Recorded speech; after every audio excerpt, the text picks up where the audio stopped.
COMEX on the silver exchange. So it's no secret that these markets are being manipulated, and the rich realize this, and they're bailing out. You bring up this case about the insider at the COMEX. Yes, yes. Tell more details about this. Yes. Andrew Maguire is the name of the guy, and here's his headline. You don't mess with LBMA, assassination attempt on silver market manipulation whistleblower. London Bullion Market Association. That's right.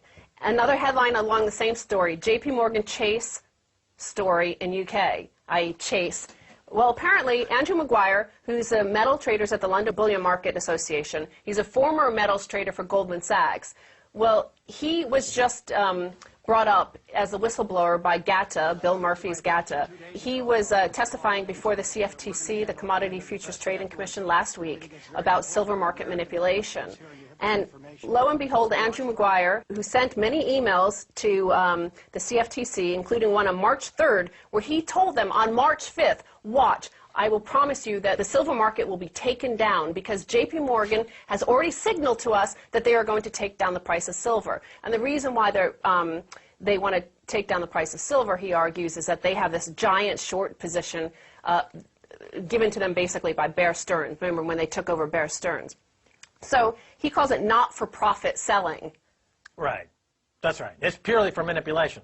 Purely for manipulation. So he said, well, I'm able to read the signals. I'm able to tell that the guy coming in, the quick draw guy, is going to blow away anybody who gets in his way. Right. So he was able to front run, and many smaller traders, he said, knows how to do this as well. And they all make money. He makes money off it, but he thinks it's unfair, and it's likely to lead to a giant blow up in the entire market. Well, you had a whistleblower on Madoff, went to the SEC years in advance, multiple times, and the SEC just refused to act on insider information to stem the Bernie Madoff crisis. Here the CFTC is acting just as irresponsible as the SEC, and they refuse to act on this whistleblower's facts and figures and proof that there's wide-scale manipulation in the silver market, the COMEX, which of course is the antithesis of Tim Geithner, because if silver and gold were allowed to trade freely in the markets, it would take the shine off the fiat currency, dollar, and the complex fractional reserve Ponzi scheming we see all over the world. So it's in their interest to keep the price of metals cheap, to keep their Ponzi schemes going. The big scandal about this story is in the headline, assassination attempt. So this man's testimony was submitted as evidence on Thursday of last week. Well, this weekend, he and his wife were driving in a car and were hit by a hit-and-run driver who took off. There was a big police chase, helicopters, everything. They captured the guy. The London Metropolitan Police are not giving any further information about the guy they've arrested. But some argue that it's very coincidental that he turns evidence on JP Morgan, where Tony Blair now works, by the way.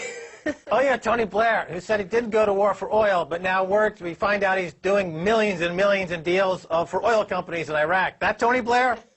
That's right. Big oil Tony?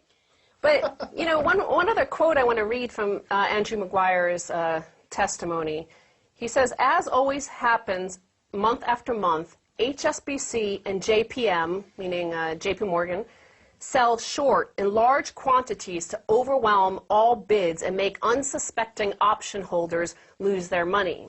Now, this is something that you see in other markets as well. The options traders are often wiped out by the giant big block buyers. Right. This is what the high-frequency trading scandal is all about at Goldman Sachs. In other words, on all these markets, there's buyers and sellers, there are market makers, and the price discovery, as it's called, is set by the supply and demand of bids and offers for that particular stock or security. If you're at JP Morgan or Goldman Sachs and you flood the market with 10 times normal volume, you, in effect, usurp the normal market-making activity, and you set the price in your interests, which of course are not the interest of the underlying market. And that's what we're seeing happening all across the board, principally by firms like Goldman Sachs. I mean, they got caught red-handed in the high-frequency trading scandal, manipulating prices on the New York Stock Exchange. And again, the SEC looks the other way.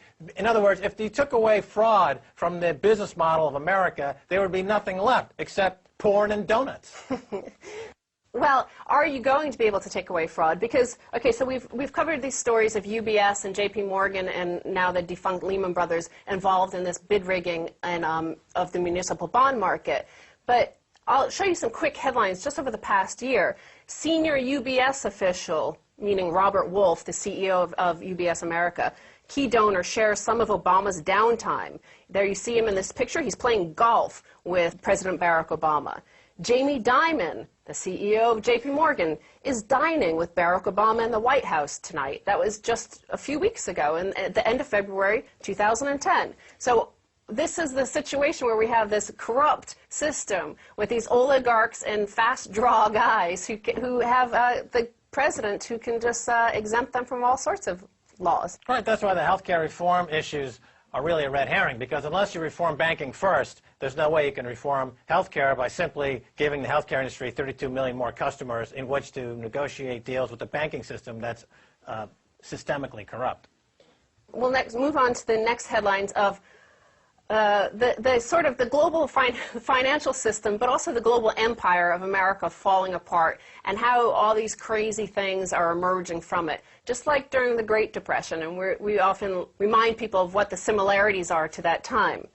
Headline reads, and this is real, "Special relationship is over, MPs say. Now stop calling us America's poodle." To me, they sound more like bunny boilers. A bunny boiler? Yeah, you know, the relationship is over. It's been over for 50 years. They've apparently been holding on to this like romantic image that they have some sort of special relationship with America. And now they've decided, all these MPs get together, and let's stop calling it a special relationship. Look, there is a special relationship. That's where all the toxic waste goes to die, in the city of London in their highly corruptible hedge funds. Well, and